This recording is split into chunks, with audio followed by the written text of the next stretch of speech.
प्रणाम, नमस्कार। बहुत स्वागत है आपका उस कार्यक्रम में जिसका नाम है हे प्रभु आनंद दाता, और इसके एक और नए एपिसोड में आपका स्वागत है।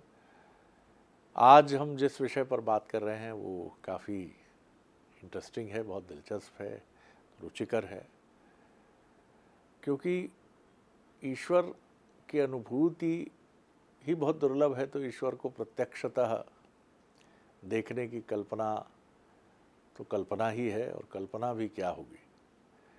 लेकिन ईश्वर के स्वरूप या ईश्वर की वाणी को कथा में परिवर्तित करके हम सबके सामने प्रस्तुत करने वाले जो ऋषि मुनि तपस्वी मनस्वी हुए हैं, उनका कार्य अद्भुत है। अब तुलसीदास जी कृत रामायण को ही देख लीजिए कि आज अगर वो स्वरूप में हमारे बीच नहीं होती तो अनेक रामायण हैं। लेकिन बाय एंड लार्ज अगर आप देखेंगे तो समूचे उत्तर भारत की हिंदी पट्टी जिसको हम कहते हैं, वहाँ रामायण का जो रूप और स्वरूप है वो तुलसीदास जी के बिना उसकी कल्पना ही नहीं है। इसी तरह गीता की अगर आप बात करें या वाल्मीकि कृत रामायण की आप बात करें तो प्रभु का अवतरण तो होता ही है जब भी आवश्यकता होती है, धर्म संस्थापनाएं। लेकिन कथा का अवतरण भी बहुत आवश्यक है, और ये कथा अवतरित ही होती होगी क्योंकि कहीं ना कहीं ईश्वरीय प्रेरणा और ईश्वरीय कृपा ये उस ऋषि मुनि तपस्वी योगी लेखक पर निश्चित रूप से होती होगी, क्योंकि जिस डिवाइन या देवीय स्वरूप में वो कथा आपके हमारे सामने होती है और जिसको सुनने मात्र से हम रोमांचित हो जाते हैं, तो निश्चित तौर पर कथा भी एक अवतरण की बहुत मजबूत श्रृंखला है। तो इसी को सुनेंगे हमारे विद्वान वक्ता से, भगवत गीता के अध्येता मानस मर्मज्ञ प्रोफेसर डॉक्टर सुरेश बिहारी गोस्वामी जी से। प्रणाम कर रहा हूँ डॉक्टर साहब। आज आपने बहुत अच्छा विषय उठाया है और मैं कई बार इसका चिंतन शरद जी करता हूँ। जी। मुझे लगता है कि अनेक लोग हैं जो कथा और कहानी में अंतर नहीं स्पष्ट कर पाते। कहानियाँ लिख देते हैं। जी। बहुत सारे लोग आंखों देखी भी लिखते हैं, उनका वर्णन होता है। आप लोगों के क्षेत्र में तो एक एक शब्द जो है वो क्या हुआ, वहाँ का दृश्य क्या था, और हम घटना स्थल पर हैं ऐसा बोलकर भी लिखते हैं। लेकिन वो कथा नहीं बन पाती, क्योंकि कथा आपकी व्यथा का हरण करती है। तो जो आपके अंतर चित्त को व्यथा विरुद्ध कर दे, व्यथा रहे नहीं वहाँ पर, परम शांति और आनंद की प्रक्रिया हो। दूसरा, कथा के माध्यम से परमात्मा के स्वरूप को स्पष्ट कर देना। वो ऋषि कितने अपने ध्यान योग से पहुँचते होंगे जब उन्हें परमात्मा दिखाई पड़ते होंगे। वाह। और वो परमात्मा के प्रत्येक स्वरूप का, उनकी मुस्कान कैसी, उनकी आंखें कैसी, फिर आप देखिए वो कितने शून्य होकर ध्यानस्थ हो जाते होंगे कि इन्वर्टेड कामा में परमात्मा के द्वारा कही हुई बातें लिखते हैं। वो कहते हैं कि संवादों को देखते हैं वहाँ पर। हमारे यहाँ तो इसका बड़ा विहंगम वर्णन है, और इस वर्णन को बड़ा इतिहास में लिखा हुआ है। जी।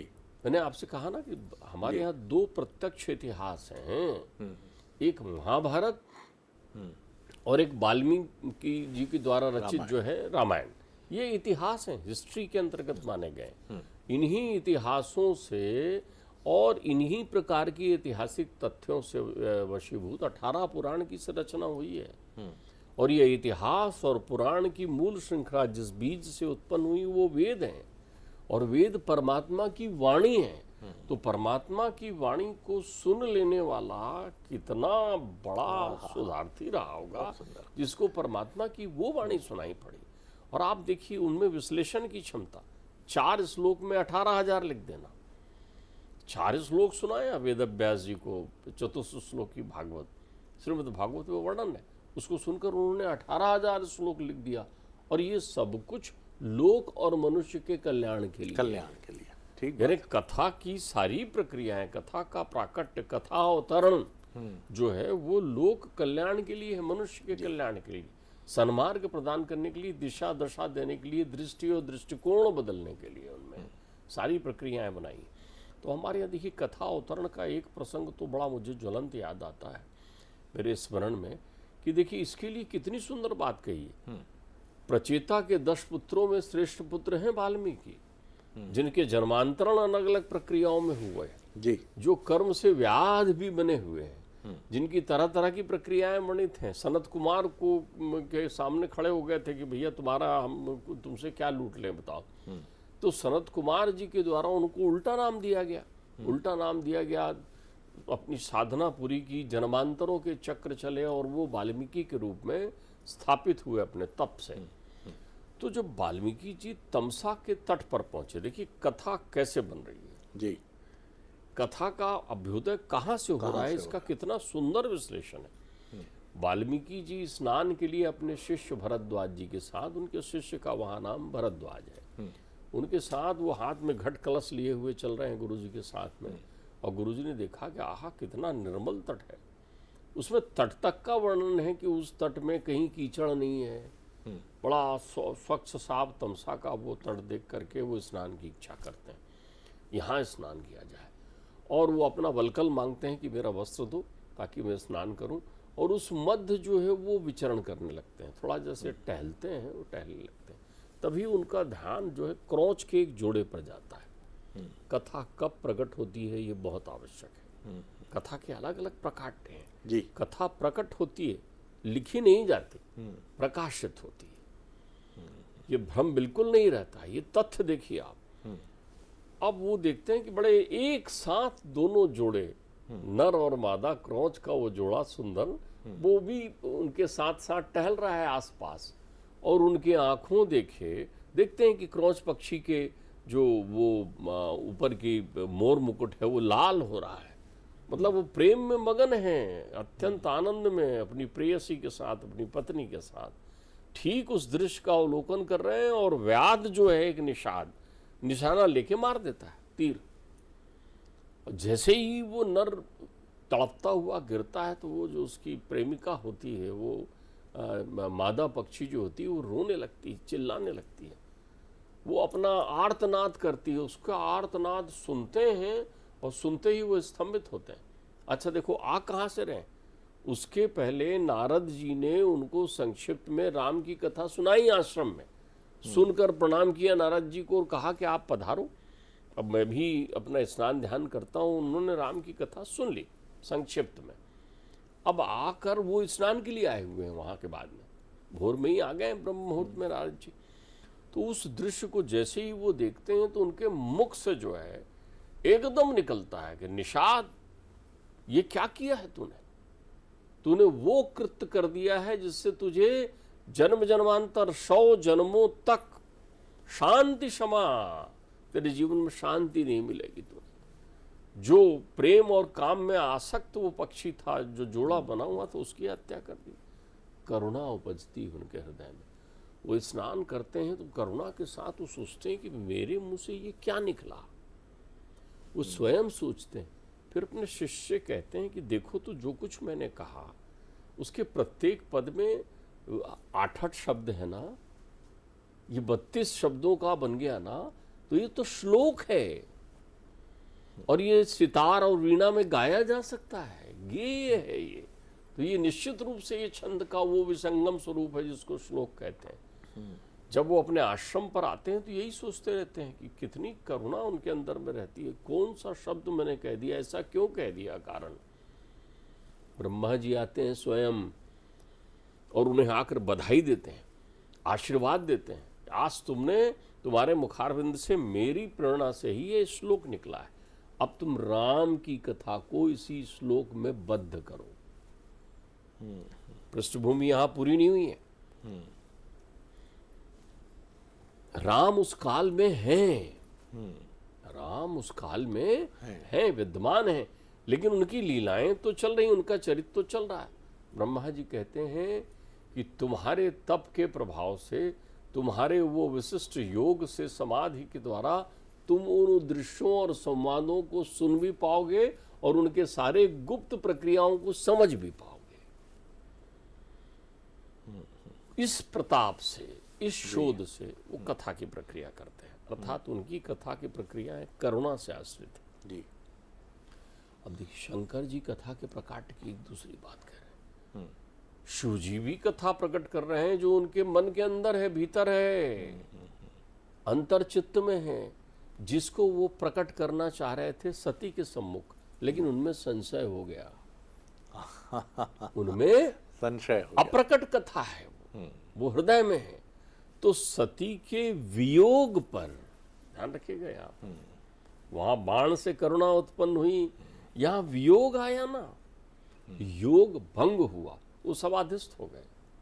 और समाधि के बाद जब जागृत हुए तो उनके अंतर चित्त में प्रेम उबड़ा, किसके प्रति? मैया के उस स्वरूप के प्रति जो पार्वती होकर आई। तभी तो वो कहते हैं हरि व्यापक सर्वत्र समाना और प्रेम ते प्रकट होए में जाना। यानी जब कथा प्रकट होती तो अंतर्मन में प्रेम होना चाहिए। प्रेम यानी भक्ति, भक्ति, सही बात है। एक करुणा यानी ज्ञान, करुणा यानी ज्ञान, ज्ञान, ज्ञान से ही व्यक्ति करुणा को चिन्हित कर पाता है। और एक भक्ति। अब देखिए फिर तुलसी को देखता हूं मैं, कितने लोगों ने कविताएं लिखी है अनवरत, लेकिन उनकी जान पहचान, उनका स्वरूप, उनका इतिहास है, कथा के रूप में नहीं। एक व्यक्ति ने बैठकर कथा लिखी और वो कह रहा है कथा लिखते समय कि लिखी तो है लेकिन मैंने लिखी नहीं है, प्रकाशित हुई है। नौमी भौम वार मधुवासा अवधपुरी यह चरित प्रकाशा। वहां बैठे हैं अयोध्या में जाकर, रामलला के पास दर्शन कर रहे हैं और वो कह रहे हैं नौमी भौम वार मधुमासा, दिन भी बता रहे हैं, गणना बता रहे हैं। नौमी भौम वार मधुमासा अवधपुरी यह चरित प्रकाशा, जेहि दिन राम जन्म श्रुति गावही और तीरथ सकल तहां चली आवही। ये वही प्रक्रिया है, वही तिथि है, वही ग्रहों की स्थिति है जब प्रभु राम प्रकट हुए थे कभी त्रेता युग में। नौमी तिथि मधुमास उपनीता शुक्ल पक्ष अभिजित हरि प्रीता। अब देखिए प्रकाशित हो रहा है, लेकिन उनकी मना स्थिति देखिए कब प्रकाशित हो रहा है। उनको भी बाण लगा है, उनके चित्त में भी वियोग है, उनके चित्र में भी करुणा है, उनके चित्र में भी जो है व्यंग बाण लगा हुआ है। ज्ञान ने दिया है ना, बीध दिया, रत्नावली आई है। कहीं क्रौंच पक्षी आया था तो कहीं रत्नावली आई है, कहीं सती आ गई थी संशय लेकर तो प्रेम बनकर पार्वती आई है। तो जब जो है रत्नावली ने कहा कि हाड़ मांस की देह से इतनी प्रीति, वो लग गई उन्हें। जब तक ये अंतरचित्त का हृदय परमात्मा को बिठा नहीं लेता, तब तक वाणी, मन, चित्त और कर्म और लेखनी हिलते नहीं हैं कथा लिखने के लिए। ठीक बात। ऐसा नहीं है आथ श्री कथा है, सब जगह लगा श्री मद वो है, उसमें ये विवरण दिया इतिश्री मार्कंडेय पुराणे, प्रथम अध्याय, प्रथम सर्ग, प्रथम सोपान। ये क्या है? आदमी ऐसा उसको, उसके एक एक श्लोक को अपने पूजा विधि में शामिल कर लेता है। इतनी शुचिता है कि हनुमान चालीसा अगर वो पढ़ना शुरू कर रहा है तो जब तक हनुमान चालीसा पूरी नहीं हो जाएगी उसके चित्त में शांति नहीं मिलेगी। उसके प्रत्येक शब्द बोलते हैं। तो यहाँ पर देखिए इस व्यंग और वैराग से कथा प्रकट हो रही ना, तो कथा के प्रकट होने के लिए ज्ञान, भक्ति और वैराग्य का आपके हृदय में होना आवश्यक है। बिल्कुल। अब इसको देखिए द्वापर में, प्रत्येक द्वापर में वेद व्यास जी आते हैं। व्यास एक पीठ है, जैसे इंद्र एक पीठ है, नाम है, वैसी व्यास एक पीठ है। शिव पुराण में तो लिखा है कि हर मनवंतर में एक व्यास आते हैं, उस पीठ पर बैठते हैं, उनका वर्णन दिया है। अब जैसे अपन ये इस अपने 28वें चतुर्युग में अपन हैं, 28वें चतुर्युग के द्वापर में, वैवस्वत मनवंतर में वेद व्यास जी कहाँ आए हैं? पाराशर जी के पुत्र होकर आए। और वेद व्यास जी वरदान क्या लेके जा रहे हैं कथा प्रकट करने के बाद? कि जब तक इसकी कथा अनुगूंजित होगी, वाल्मीकि जी के पास भी यही वरदान है, तब तक तुम कहीं भी आते जाते रहोगे, ऊपर नीचे इधर उधर कथा चल रही है। जिनका पंच भौतिक शरीर नहीं है, तुलसी तो आज भी विद्यमान है ना प्रत्येक शब्द में। जब आप रामचरितमानस के आनंद में खोते हैं तो बाबा आपके बगल में बैठे रहते हैं यूं देखते हुए। इससे समझ में आ गया इसके हृदय में वो प्रकट हो गया, इसके चित्त में वो प्रकाशित हो गया। तो वेद व्यास जी ने तो वेदों के 4 भाग कर दिए थे, एक वेद के 4 भाग परमात्मा की वाणी है। कितना वो वहां पर आप देखिए क्या सुंदर बद्रिकाश्रम में बैठ करके वो अपने सम्यक प्राश आश्रम आज भी बना है, आप देखिए तो प्रकृति का कुतूहल वहां जा करके कि उनके आश्रम की जो पत्थर है पूरे क्षेत्र में कहीं नहीं, वो पुस्तकों की तरह दिखाई पड़ता है कि जैसे कोई पुस्तक जो है फासिल कहते हैं ना, क्या बन जाता है वो, जी जी जी, वो बन गया है। कहते हैं लोग कि उन्होंने ये अपने मूल पुराणों को इसी स्वरूप में स्थापित कर दिया है योग के द्वारा। आपको लगेगा आप पुस्तकों के पाषाण की गुफा पर प्रवेश कर रहे हैं। उस स्थान पर जाकर तो मुझे ऐसा लगा कि समाधि ही लग गई, इतनी शांति है वहां पर। तो अब वहां बैठकर उन्होंने 18 पुराण, वेद के 4 भाग और खट शास्त्र और सांख्य दर्शन और ब्रह्म सूत्र भाष्य सब लिख दिया। तब भी उनके चित्त में आनंद नहीं है, अभी कथा प्रकट नहीं। कथा प्रकट नहीं हुई। कथा आपके जीवन की व्यथा दूर करती। सरस्वती के तट पर बैठे, सरस्वती बड़ी आवाज करते हुए वहां पर प्रवाहित हो रही है, देख रहे हैं सरस्वती को एकटक, वो बैठ गए। देखिए कथा के पहले आपकी चिंतन का स्वरूप आपको एकाग्र कर देता है। जैसे कई बार आप टकटकी लगा कर कहीं ऐसे खो जाते हैं ना, वही समय है, वहां चिंता नहीं होती, चिंतन होता है। चिंतन स्थित प्रज्ञ स्थिति में आपको ला देता है। तो स्थित प्रज्ञ बैठे हुए हैं वहां पर, किम कर्तव्य मूड जिसको कहते हैं, शांति नहीं है, अनिच्छा है, कुछ बेचैनी है, कुछ अंदर हलचल हो रही है। ये वो समय होता है जब तूफान उठ रहा है भीतर, चिंतन का वो तूफान जो इतिहास बनाने को है, चिंतन का वो तूफान जो प्रकट होने को है। प्रकट कथा लिखा नहीं जाता, प्रकट होती है जी। तो वहां पर देखिए आपके वो जब एकाग्र भाव से बैठे हुए और वो एक टक देख रहे हैं, तो जब भी आप इस मुद्रा में रहेंगे सत्संग होगा। स्वप्रेरणा से नारद जी आते हैं वहां पर। जो लोग नारद जी को व्यंग्य विनोद या चुटकुले या चुटकी में समझते हैं, उनका जीवन वैसे ही अधोगति में चला गया है।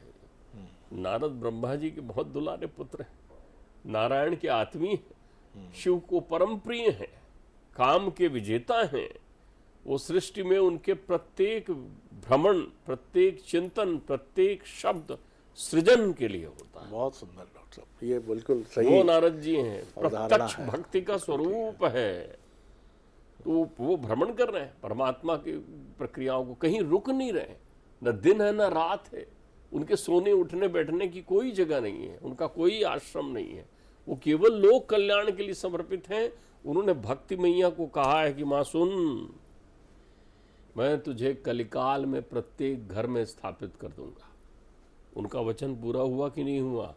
आप हर घर तो देखिए, जिस भी स्वरूप में मानते हो, जानते हो, ध्यान करते हो, भक्ति में है, घर में कोई ना कोई एक भक्त है। नारद जी की प्रेरणा से वृंदावन की उस धरा में यमुना के तट पर कहा था कि भैया कलयुग आएगा, लेकिन प्रत्येक घर में मैं कथा के रूप में तुम्हें स्थापित कर दूंगा।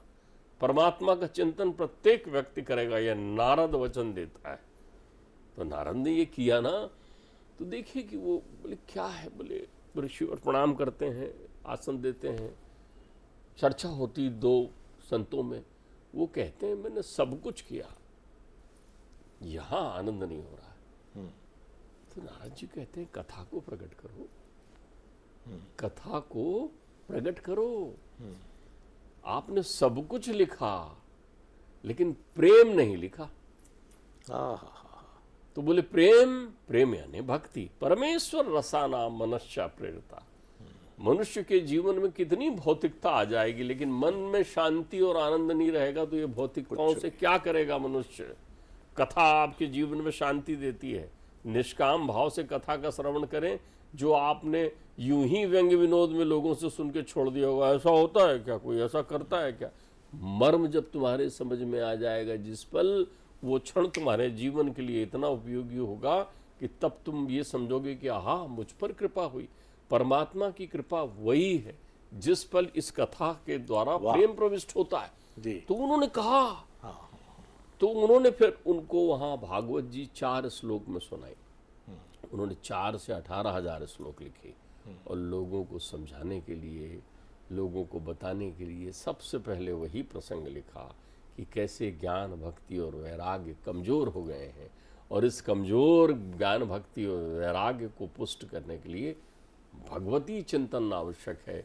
तेरे जीवन में भागवती संस्करण आवश्यक है, और यही वो है जो कमज़ोर को पुष्ट करता है। तभी तो श्रीमद् गीता सुनाई प्रकट होती है। बहुत सुंदर। तो इसलिए कथा अवतरित होती है। अवतरित होती और कथा के अवतरण के लिए वो दिव्य मनुष्य अपने शोध और परिकल्पनाओं और भक्ति, ज्ञान, वैराग्य से पुष्ट होता है उन्हीं के द्वारा, और उसकी लेखनी अजर, अमन, अनादि होती है, क्योंकि वो परमात्मा को प्रकट कर देती है। बिल्कुल सही बात है। और इसीलिए प्रेम और भक्ति भी प्रकट होते हैं।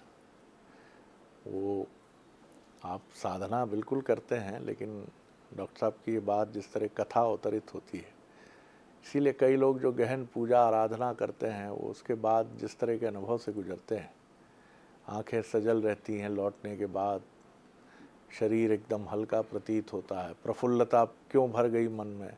जब बैठे थे पूजा करने तो बेटे की चिंता थी, बेटी की पढ़ाई के बारे में सोच रहे थे, लेकिन उठे तो अचानक जैसे मंत्र मिल गया कि सब अनुकूल होगा।